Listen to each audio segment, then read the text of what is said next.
হাতটা চালিয়ে একটু কাজটা করে ফেলো না দিদি। এভাবে ধীরে ধীরে কাজ করতে থাকলে আজকে নাওয়া খাওয়া তো সব মাথায় উঠে যাবে।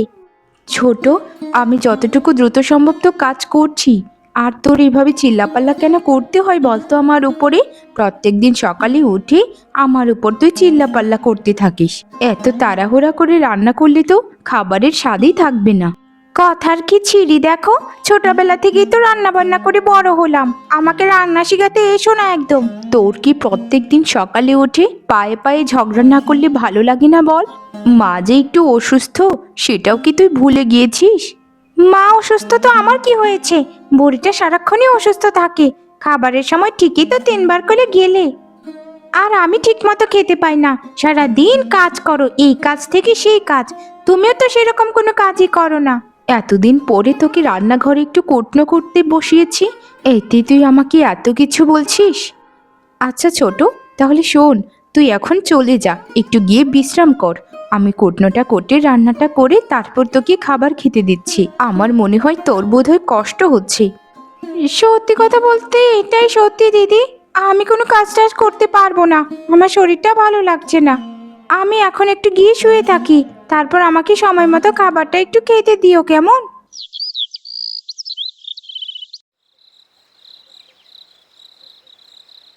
মা, এই রাতের বেলা কেন আমাকে দিদিকে ডাকলেন বলুন তো?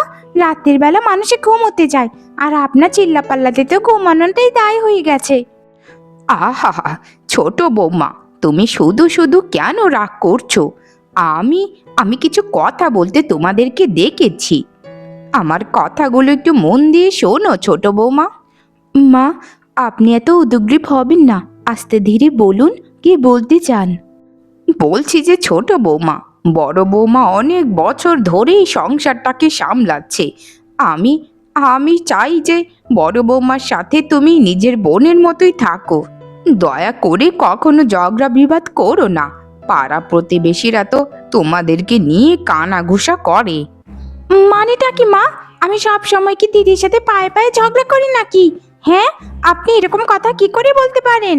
আমি সব সময় দিদির সাথে মিলেমিশে থাকি, তবুও যদি এরকম কথা শুনতে হয় তাহলে আমি এখন থেকে আরো বেশি ঝগড়া করব। এসব তুমি কি বলছো বৌমা?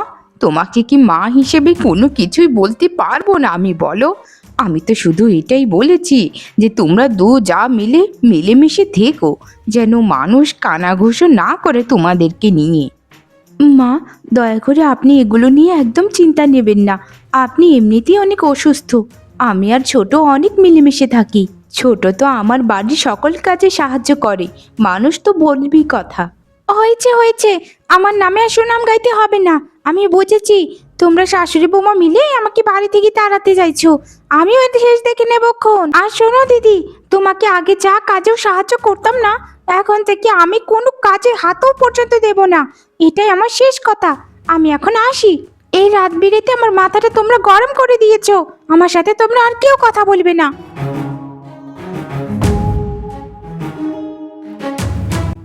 জানি না আমার ছোট ছেলেটার কপালে কি আছে, কোন বাড়ির মেয়েকে তুলে নিয়ে এই সংসারে জায়গা দিলাম। এ তো আমাদের সাথে মিলেমিশে চলতেই পারবে না।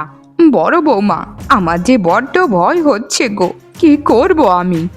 আরে মা, আপনি একদম চিন্তা করবেন না। ছোট তো অনেক বয়সে ছোট, তাই ও এরকমটা বলছে।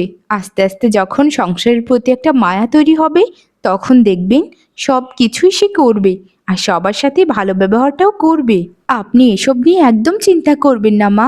আপনি শুধু একটু সুস্থ থাকবেন। আপনাকে যে আমি অনেক ভালোবাসি।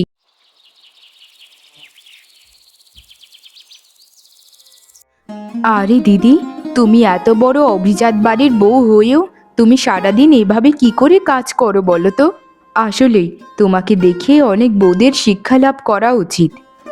না গো দিদি, সেরকম কোনো কথা নয়। আমরা উচ্চবংশীয় হয়ে গেছি বলে নিজের কাজ তো নিজে করতেই পারি নাকি? আসলে দিদি, নিজের কাজ নিজে করার মধ্যে যে আনন্দটা পাওয়া যায় সেটা কোনো কিছুতেই পাওয়া যায় না। সেটা তো সবাই বুঝতে পারে, কিন্তু দিদি, আমরা শুনেছি আপনার ছোট চান নাকি ঘরের কোনো কাজকর্মে করে না, সারাদিন শুয়ে বসে থাকে। ওরকম একটা মেয়েকে কি করে আপনাদের ঘরের বউ করে আনলেন বলুন তো? আপনি তো কত ভালো মেয়ে। আর আপনার শাশুড়ি তো কত ভালো, আপনার শাশুড়ির মতো মানুষ এই গায়ে তো নেই। দিদি, ও তো ছোট মানুষ, কিছুদিন আগেই ওর বিয়ে হয়েছে। আমি মনে করি ও আস্তে আস্তে যখন সংসারের প্রতি একটা মায়া তৈরি করতে পারবে, তখন দেখবেন সব কিছু ঠিক হয়ে যাবে। আমি তো ওদিনের আশাতেই আছি গো। এটা একদম ঠিক কথাই বলেছেন দিদি। আপনার মতো এরকম যা যদি আমাদেরও থাকতো, আমাদেরকে যদি এভাবে বুঝতো, তাহলে আমরা ওই সংসারের জন্য পুরোটা জীবনই দিয়ে দিতাম। আচ্ছা দিদি, তাহলে আমরা আসি কেমন? আপনার সাথে পরে আবার কথা হবে। আপনি অনেক ভালো বউ। আচ্ছা বোন, আর একটু সময় যদি পাও তাহলে আমাদের বাড়ি থেকে একটু ঘুরে এসো কেমন? তোমরা তো আমাদের এখানে যেতেই চাও না। আরে শিলা বোন তুই? আরে আরে দেখো দেখো, সবাই দেখো আমার ছোট বোন এসেছে। আমার কি ভাগ্য! আমি এখন থেকে একটু শান্তিতে থাকতে পারবো রে বোন। জানিস, এই বাড়িতে আমার একটুও শান্তি নেই। আরে দিদি, আমি যখন চলে এসেছি তো তোমার আর কোনো চিন্তা নেই। আমি এখন থেকে এই বাড়িতেই থাকবো যতদিন পর্যন্ত তুমি এই সংসারের প্রতি একটা মায়া তৈরি করতে না পারো। মা, দিদি, তোমরা দূরে দাঁড়িয়ে আছো কেন? আমার ছোট বোনটাকে দেখে কি তোমরা ভয় পাচ্ছ নাকি? এরকম ভাবে দাঁড়িয়ে আছো যে মনে হচ্ছে আমার বোন না, একটা সাপ এসেছে। আমার বোনটাকে তো একটু ভালো মন্দ জিজ্ঞেসও কেউ করলে না। বৌমা, তোমার বোনের সাথে তো কোনো কথাই বলার সুযোগই দিচ্ছ না। তোমরা দুজনেই তো দুজনের মাঝে কথা বলে যাচ্ছ। এখন আমরা কি করে কথা বলবো বলো তো? আমরা তো অপেক্ষায় আছি যে তোমাদের কথা শেষ হলে আমরা পরে জিজ্ঞেস করব। ছোট বৌমা, আর কোনো তর্ক করো না অতিথির সামনে। ঘরে নিয়ে যাও তোমার ছোট বোনকে। যাও বড় বৌমা, তুমিও যাও। হয়েছে হয়েছে, আমার বোনকে আর কাউকে নিয়ে যেতে হবে না। আমার বোনকে আমি নিয়ে যেতে পারবো। শুনুন মা, আমার বোনকে কিভাবে অতিথি আপ্যায়ন করব সেটা আমি বুঝে নেবক্ষণ। আপনারা যেন কখনো আমার বোনের সাথে কথাও বলবেন না। ছোট বোন, তোমার বোনকে একটু বুঝিও যে সংসারে সবসময় ঝগড়া ঝামেলা করা একদম ঠিক নয়। মানুষ আমাদেরকে কি বলবে, আর নিজেদের সংসারে ঝামেলা থাকলে কি ভালো লাগে বলো? আমার তোমাকে অনেক বুদ্ধিমান মনে হচ্ছে। দয়া করে তুমি একটু সংসারটাকে সামলাই কিভাবে বলেছিও বোন। আচ্ছা ঠিক আছে দিদি, আমি সংসারী নই, আমার বিয়েও এখনো হয়নি, তবু আমি সংসার সম্বন্ধে খুব ভালোই জানি। আমি আমার বড় দিদিকে ভালো মতোই বুঝিয়ে দেবক্ষণ। আপনারা কোনো চিন্তা করবেন না। এই দিদি, চল চল ঘরের ভেতরে চল।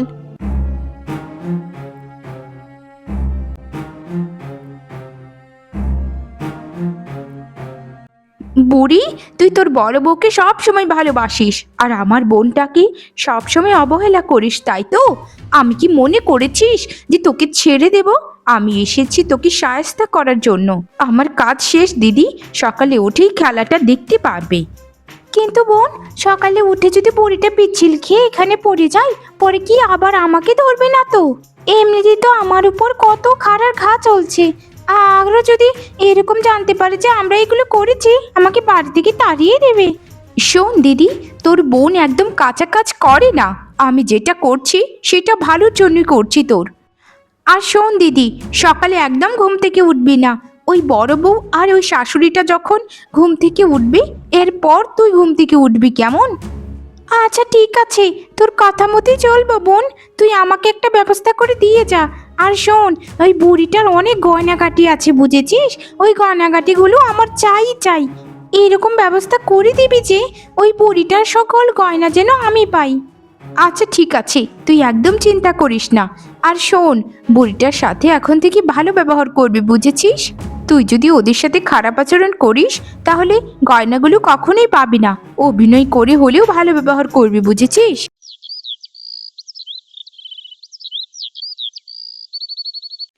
বৌমা, সকাল তো প্রায় অনেকটাই হয়ে গেছে। যাও বৌমা, দয়া করে তুমি রান্নাঘরটা একটু সামলিয়ে ফেলো। আমার শরীরটা আজকে আর ভালো লাগছে না। আমি যাই, একটু হাত মুখগুলো ধুয়ে আসি। মা, আমি আপনাকে উঠোনে জল দিচ্ছি, সেখানে না হয় হাত মুখগুলো ধুয়ে ফেলুন।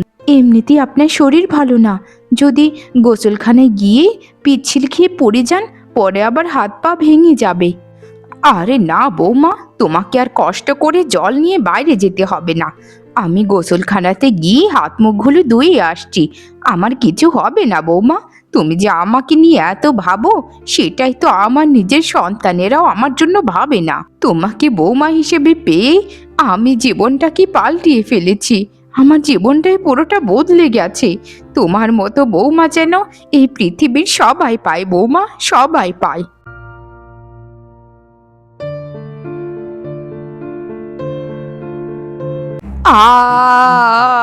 মরে গেলাম গো, মরে গেলাম। আমার কোমরটা পুরোটাই গেল গো। আমাকে বাঁচাও গো বৌমা, বাঁচাও। এখানে সাবানকে ফেলে রেখেছে। আমার শরীরটা তো এমনিই ভালো ছিল না। আরে আরে মাসিমা, আপনার এ কি হলো? দিদি, দিদি, তোর শাশুড়ি কি তাড়াতাড়ি ধর। হায় হায় রে, বুড়ো মানুষ কি করে পড়ে গেল? এইসব কি করে হলো রে দিদি? তোর শাশুড়ির কোমরটা বোধহয় ভেঙে গেল রে। ইস, এই সব কিছুই বড় বউয়ের কাণ্ড। মায়ের গয়নাগুলোর লোভেই এই কাজটা করেছে। আমি নিজের কানে শুনেছি বড় বউকে এসব বলতে। তার বাবার বাড়ির মানুষের সাথে এসব গল্প করতে শুনেছিলাম সেদিন। আপনার বড় বউকে গিয়ে ধরুন মা, আমি আপনাকে যে কতটা ভালোবাসি সেটা শুধু আমিই জানি। আমার মায়ের এই কি হলো গো? মা, আমার হাতটা ধরে উঠে আসুন মা। আমার সাথে বড় বউ এটা করেছে, আমি কি করে বিশ্বাস করব? আমার বড় বউ যে আমাকে বড্ড ভালোবাসতো, কিন্তু এই সব কিছু ছিল তার অভিনয়। আচ্ছা, আজ আমি বুঝতে পারছি সে গয়নার লোভে আমার সাথে এরকম ভাবে আচরণ করতো সব সময়। হায় হায় রে আমার পোড়া কপাল। মা, মা, আমি এটা করিনি মা। আমাকে দয়া করে এরকম মিথ্যা দোষারোপ করবেন না মা। আমি সত্যি বলছি, আমি ঈশ্বরের নামে দিব্যি খেয়ে বলছি, আমি এসব কিছু করিনি মা। আমাকে এরকম বলবেন না। তুমি করোনি তাহলে কে করেছে বড় বৌমা? তোমাকে আমি নিজের সন্তানের থেকেও বেশি ভালোবাসতাম, আর তুমি আজকে আমার গয়নাগুলোর লোভে আমাকে মারতে বসেছিলে। আমি যখন পড়ে চিল্লাচ্ছিলাম তখন তো সবাই গিয়েছিল, তুমি কেন যাওনি? আমার চিল্লানো পুরো গায়ের মানুষ শুনেছে, আর তুমি কেন শোনোনি বৌমা? শুনবে কি করে মাসিমা? কারণ ও তো দরজাটা বন্ধ করে রান্না করছিল। সে তো চাইছিল যে আপনার কোমরটা ভেঙে একদম গুঁড়ো গুঁড়ো হয়ে যাক। দিদি, শাশুড়ির সাথে এরকম করতে লজ্জা করে না আপনার? এ কি বলছো তুমি বোন? আমি কখন দরজা লাগিয়ে রান্না করছিলাম? আমি তো দরজাটা লাগাইনি। আমি যখন এখানে তোমাদের চিৎকার শুনে আসলাম তখন তো দেখলাম বাইরে থেকে দরজাটা লাগানো ছিল। তোমরা এই কাজ করেছো তাই না? এই কাজ করে আমার উপর দোষারোপ দিচ্ছ। এগুলো এগুলো কিন্তু ঈশ্বর একদম বরদাস্ত করবেন না। আমি কিন্তু ঈশ্বরের কাছে সব কিছু রেখে দিলাম। আর কিছু বলতে হবে না বড় বৌমা, আমি সব কিছু বুঝে গিয়েছি যে কে কি করেছে। তুমি আমার চোখের সামনে থেকে দূর হও বৌমা, দূর হও। আচ্ছা বা, তাহলে আপনি আমাকে দোষারোপ করলেন, শেষে আমাকে দোষী বানালেন। ঠিক আছে, আমি এবারই ছেড়ে চলে যাচ্ছি। যেদিন আপনার নিজের ভুল বুঝতে পারবেন সেদিন সেদিন আমাকে আমার বাড়ি থেকে নিয়ে আসবেন না। আমি চলে যাচ্ছি। বাবা বাবা বাবা, আমার বোনটার যে এত বুদ্ধি, আমি তো সেটা কল্পনাও করতে পারিনি। আমি এখন থেকে ওই বুড়ির সকল গয়না সম্পত্তি আমি একাই পাবো। এখন থেকে বুড়িকে ভালো মতো যত্ন আত্তির করতে হবে। মা, বলছিলাম যে আপনার শরীরটা এখন কেমন গো? এই তো বৌমা, আছে কোনো রকম। শরীরটা তো ভালো হলেও মনটা তো আর ভালো নেই। বড় বৌমাটার জন্য মনটা সব সময় কাঁদে। কি করলো এটা আমার সাথে? মা, বড় বৌমা আপনাকে মারতে চেয়েছিল, এরপরেও আপনি ওর জন্য চিন্তা করেন? আসলে আপনি কত বড় বোকা একটা মানুষ। আমি যে আপনার জন্য দিন রাত 24 ঘন্টা কেটে মরছি, সেটা দেখছেন না? না বৌমা, ওই বড় বউর জন্য আর আমি কোনোদিন চিন্তা করব না। তা তুমি কি কিছু বলবে ছোট বৌমা? মা, আপনার গয়নাগুলো আমাকে দেবেন? আমার না খুব শখ ছিল যে আমার অনেকগুলো সোনার গয়না থাকবে, কিন্তু দেখুন মা, ভাগ্যের কি ফের, কোনোদিন পাইনি কারো কাছ থেকে। এখন না বৌমা, যখন সময় আসবে তখন আমি তোমাকে সব গয়না দিয়ে দেব। তুমি দয়া করে এখন গয়নাগুলোর কথা বলো না। আমাকে আগে একটু সুস্থ হতে দাও বৌমা। ইস, এই বড়িটাকে মানানো না খুব কঠিন হয়ে যাচ্ছে। বড়িটা মরছেও না নড়ছেও না। আমি এই গয়না বোধহয় কোনো দিন পাবো না। এর আগে তো ওই বড়টা চলেই আসবে বাড়িতে মনে হচ্ছে। শোন ছোট, এভাবে কোনোভাবেই হবে না। আমাদের গয়নাগুলো চুরি করতে হবে। চুরি করে তুই আর আমি এখান থেকে পালিয়ে যাব। আমার সংসারের কোনো দরকারই নেই, আমার গয়নাগুলো হলেই হবে। আরে দূর বোকা, শুধু গয়না নিয়ে চলে গেলেই হবে নাকি? এই পুরো সম্পত্তিও তোর নামে লিখাবো আমি। আমি কি এত সহজেই বাড়ি ছেড়ে চলে যাব নাকি? শোন, বুড়ির দুই ছেলে তো বিদেশেই থাকে। তুই এই বাড়িতে থেকে বুড়ির মন জয় করতে থাক। কিন্তু আমি যে আর পারছি না রে। আমার এখন বিরক্ত লাগে বুড়িটাকে। ইচ্ছে করে মাঝে মাঝে ওর গলাটা একটু টিপে দিই। শোন, আমি আর অভিনয় করতে পারছি না। আমার এখন মাথায় ধরে সব কিছু, রান্না বান্না থেকে শুরু করে বুড়ির সব সেবা যত্ন করা। বুড়িটার কাছে আজকে গয়নাগুলো চেয়েছিলাম, কিন্তু বুড়িটা তো মানা করে দিল আমাকে। আরে বোকা, আজকে না করেছে, কিছুদিন পর একদম না করবে না, দেখিনিস? আমি যেভাবে বলছি সেভাবে সব কিছু করে যা, তারপর দেখবি। আচ্ছা ঠিক আছে। আর শোন, বুড়িটার শরীরটা দিনকে দিন একটু একটু করে ভালো হচ্ছে। জানি না কোন দিন আবার উঠে দাঁড়ায়। তুই কিভাবে গোসলখানায় সাবান দিয়েছিলিস বলতো? একটু ভালো মতো দিতে পারতিস না? কি খেলাটাই না খেললাম বল। সব কিছু আমরা করি, ওই অসহায় বড় বউটার নামে সব দোষ দিয়ে দিলাম। ছি ছি ছি, তোদের লজ্জা করলো না? তোরা আমার অসহায় বউটার উপর এরকম একটা খারাপ দোষ দিয়ে বাড়ি থেকে তাড়াতে বাধ্য করলি। তোদেরকে আমি ছেড়ে কথা বলবো না।